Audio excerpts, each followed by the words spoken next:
원준호입니다. 자, 이제 전력계통공학에 대한 부분을 앞으로 한 10시간에서 한 11시간 정도 강의를 드릴 예정입니다. 전체적인 강의 수는요, 한 15강에서 20강 정도 계획을 하고 있고요. 제가 뭐 오프라인에서도 많이 강의를 했었고, 그 다음에 뭐 영상으로도 이제 수차례 이제 반복해서 찍고 있습니다. 전력계통공학은요, 제가 뭐 많은 강의를 하고 새롭게 똑같은 강의지만 새롭게 이제 다시 촬영하게 되는데 새롭게 촬영한다라고 해서 이 전력계통공학에 있는 내용이 바뀌진 않습니다. 옛날에 그 내용하고 이제 그대로 그대로 적용이 돼서 교재가 이제 나오고 있는데 제가 이제 지난번 강의에 이어서 다시 또 이제 새롭게 촬영하는 이유는 지난번 강의는 오프라인의 현장에서 찍다 보니까 영상이라든 음향이 조금 좀 좋지가 않습니다. 상태가 이렇게 좋지가 않아요. 그래서 스튜디오 안에서 조금 깨끗한 고화질, 그 다음에 좋은 음성으로 촬영될 수 있도록 다시 재촬영을 좀 하게 됐고요. 본 강의에 들어가기 앞서서 이 전력계통공학을 어떻게 공부해야 되는지에 대한 그런 방향성을 잡아드리기 위해서 제가 계통공학을 분석한 자료, 그 다음에 발성배정 기술사 경향 분석한 자료를 먼저 보여드리고 또 설명을 드리고 나서 본 강의로 들어가도록 하겠습니다. 자, 이제 앞에 제가 경향 분석 자료에 대한 한 10년, 뭐 여기 이제 8년 정도의 자료를 분석했는데 요거 앞에도 제가 한 10년 정도 분석해 놓은 자료가 있는데 뭐 그 한 10년 넘어가는 자료들은 사실 큰 의미가 없고요. 가장 중요한 건 최근에 3년 동안 어떤 문제가 나왔는가. 그 다음에 전체적인 어떤 큰 흐름을 보기 위해서 한 5년에서 한 10년 정도까지 분석을 해주면 이 흐름 자체가 어떻게 가고 있고 최근에 어떠한 흐름을 타서 어느 부분에서 문제가 많이 나오고 있고 답안지 형태는 어느 정도 수준으로 맞춰서 작성해야 되는가라는 방향성을 우리가 확인할 수가 있습니다. 여기 나와 있는 이 자료는 지금 그 글씨가 작기 때문에 내용이 잘 안 보이거든요. 안 보이고요. 전체적인 걸 보여드리다 보니까 작은 글씨들이 들어가 있는데 이건 제가 다시 작업해서 보여드릴 거고요. 어떤 데이터를 제가 이제 그 분석을 해서 이런 하나의 시트로 만들었고 얘네들을 다시 또 이제 도표화시켜서 제가 좀 만들어 놨습니다.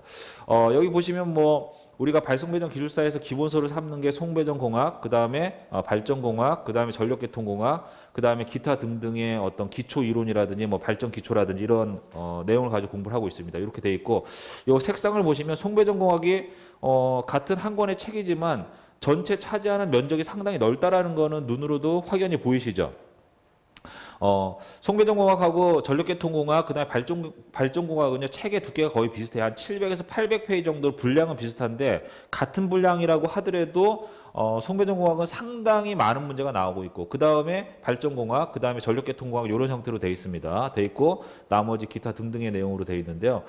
이 내용만 보더라도 송배정공학, 발전공학, 전력계통공학, 이 교재에서만 문제가 지금 81% 정도 문제가 나왔거든요. 그 얘기는 뭐냐면 이 세 것만 완벽하게 해도 우리가 발송배정 기술사를 준비하는데 아무런 문제가 없다. 여기에 어떤 실무적인 내용이라든지 이런 것들을 조금 보완하기 위해서 송배정 기술 용어 해설집까지 하게 되면 그 네 권의 책만 잘 내 걸로 만들면 소화를 시키면 발송배정 기술사는 더 이상의 책은 사실은 볼 필요가 없어요. 그냥 어떤 그런 내가 알고 있는 지식을 조금 더 자신감을 실어주기 위해서 실무의 어떤 그런 내용이라든지 때에 따라서는 저널이나 뭐 논문에 나와 있는 일부 내용을 확인해 볼 필요는 있지만 그걸 안 본다고 해서 합격이 안 되는 건 아니라는 얘기죠. 자, 이렇게 보니까 좀 헷갈리실 수도 있는데 이런 것들을 이제 그래프화 시키면 앞전에 제가 이제 송배정공학에 대한 강의를 다 제공해 드렸고 요 앞에 발전공학에 대한 거 그건 이제 송길령 교수님이 쓰신 그 책을 말씀을 드리는 겁니다. 여기 보시면 뭐 전력계통공학 요 세 권의 책이고요. 그 다음에 뭐 발전 기초라고 해서 뭐 한전에서 교육 자료를 쓰는 어떤 그런 발전 공학에 대한 그 교재들이 있습니다. 거기서 일부 내용이 좀 나오고 있습니다. 나오고 있는데 그걸 다 볼 필요는 없고요. 뭐 일부 내가 필요한 거 실무적인 것들만 좀 보시면 될 것 같습니다. 그다음에 기초 이론이라고 해서 뭐 회로 이론이나 뭐 자기약, 전기 기기에서 가끔 가다가 문제가 출제가 되고 있는데 그 비중이 그렇게 높지는 않습니다. 그다음에 뭐 계산 문제에 대한 부분이 있는데 계산 문제가 최근에 많이 줄었어요. 발송배정 기술사는 계산 문제라기보다 증명하는 문제, 어떤 유도하는 과정 이런 문제가 많이 나오고요. 수치를 넣어서 실질적으로 어떠한 정확한 값을 뽑아내는 그런 계산 문제는 많이 나오진 않습니다. 증명하는 문제가 많이 나온다는 얘기죠. 그 다음에 뭐 전기 품질, 뭐 신경, 기타 등등이 나와 있는데 여기 보시면 이 퍼센테이지가 여기서 많은 부분을 차지하고 있잖아요. 이 뒤에는 크게 의미가 없어요. 2% 3% 뭐 이렇게 되는 건 크게 의미가 없습니다. 없고요. 전력계통공학을 보시면 아시겠지만 여기 전체 우리가 이제 바로 엊그저께 시험이 116회 때 시험이 있었지 않습니까? 116회 그 다음에 이 붉은색으로 표현된 건 지난 8년 동안 8년 9년 동안 출제된 문제의 분량이거든요. 그래서 전력계통공학이 뭐 요번 116회 때는 한 3% 정도 문제가 나왔었고 전체적으로 봤을 때 한 8% 비율로 문제가 나왔다 이렇게 보시면 될 것 같고 이게 이 8%가 의미하는 건 뭐냐면 이게 한 800페이지 분량이 되는데 이 전체적인 걸 다 공부하실 필요가 없다는 얘기예요. 전체적인 걸 다 공부하시게 되면요, 이 전력계통공학이 굉장히 어렵습니다. 어렵기 때문에 반복적으로 나오는 부분만 준비해서 가시면 돼요. 강의도 그 부분만 할 겁니다. 그 외적인 거는 하지 마세요. 가끔가다 이제 제가 강의한 거 외적인 걸 질문하시는 분들이 많이 있습니다. 답변을 다 해드리는데 전력계통공학 같은 경우에는 그게 설명하자면 굉장히 길고 복잡한데 우리가 기술사 공부하는 거하고는 아무런 상관이 없기 때문에 제가 여기서 강의 드린 그 부분만 잘 하시면 끝납니다. 그 이상은 하실 필요가 없어요. 그거 제가 여기서 강의 드리는 부분도 문제에 나온 것보다 조금 더 한 30에서 한 50% 정도 더 많은 분량을 알려드리는 거니까 그거 외적으로 하실 필요는 없고 제가 알려드리는 설명을 드리는 그 부분만 잘하셔도 그 정도까지만 잘하셔도 된다는 얘기입니다. 자, 그래서 이 경향 분석을 한 걸 보시면 내가 어디를 공부해야 되겠다라는 게 방향이 명확하게 나오는 거죠. 자, 교과목별로 제가 말씀드렸고요. 교과목 송배전공학, 발전공학, 전력계통공학이 차지하는 비중을 제가 말씀드렸고 이 중에서 뭐 전체적인 걸 세분화시키면 이렇게 나와 있고요. 자, 이 중에서 전력계통공학에 대한 요 교재 안으로 또 들어가서 이 교재를 전체적으로 다 볼 게 아니라 이 중에서 어떤 걸 볼 것인가에 대한 부분을 제가 말씀을 드릴 겁니다. 자, 여기 보시면 전력계통공학이 총 10개의 장으로 구성이 되어 있습니다. 10개 장으로 구성이 되어 있는데 문제가 나오는 부분을 보니까 2장, 4장, 5장, 6장, 7장에서 거의 대부분의 문제가 나옵니다. 자, 95에서 116회까지 8년 동안 이게 이제 2011년서부터 18년까지니까 이제 8년간 문제거든요. 그 다음에 회차로 따지면 95회에서 116회니까 이 정도 경향 분석하면 이제 거의 다 흐름은 파악하게 된다라고 생각하시면 될 것 같아요.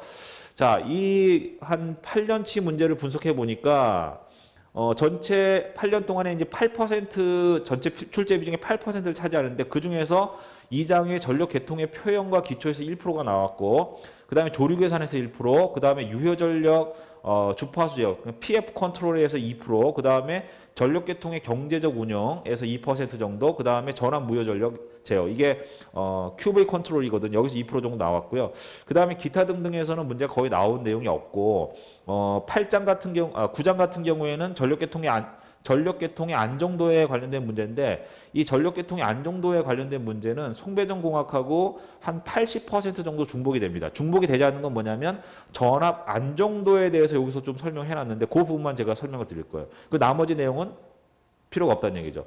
그 다음에 여기 나와 있는 내용이 출제 비중이 이렇게 작다라는 건 뭐냐면 나오는 부분만 하시면 된다는 얘기예요. 그 파트만. 나머지 부분들이 그렇게 다른 그 내용과 전력계통공학은 이렇게 면밀하게 밀접한 관계는 없어요. 큰 흐름만 보시면 되기 때문에 딱 제가 짚어드린 그 부분만 하셔도 기술사를 준비하는 데는 부족함이 없다. 충분하다. 이렇게 보시면 됩니다.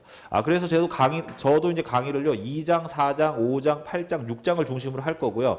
그 다음에 이러한 부분들, 2장, 4장, 5장, 7장, 이러한 부분들을 이해하는데 우리가 좀 필요한 부분들이 문제가 나오지 않더라도 1장과 뭐 예를 들어서 8장과 9장과 10장이 있다라면 그 부분까지 같이 묶어서 할 겁니다. 그래서 제가 방금 전에도 말씀드렸듯이 기술사에 출제되는 부분은 제가 확실히 알려드릴 거고요. 출제가 되지 않더라도 이해하는데 뭔가 내가 공부하는데 도움이 될 만한 부분들은 그 부분까지 같이 제가 묶어서 강의를 드릴 겁니다. 자, 이렇게 해서 전체적인 그 경향 분석에 대한 부분, 그 다음에 강의를 어떻게 끌어나갈 것인가에 대한 부분을 말씀을 드렸고요. 그 다음에 이제 본격적으로 1장서부터 제가 강의를 좀 드리겠습니다. 자, 이렇게 해서 경향 분석에 대한 부분은 마무리하겠습니다.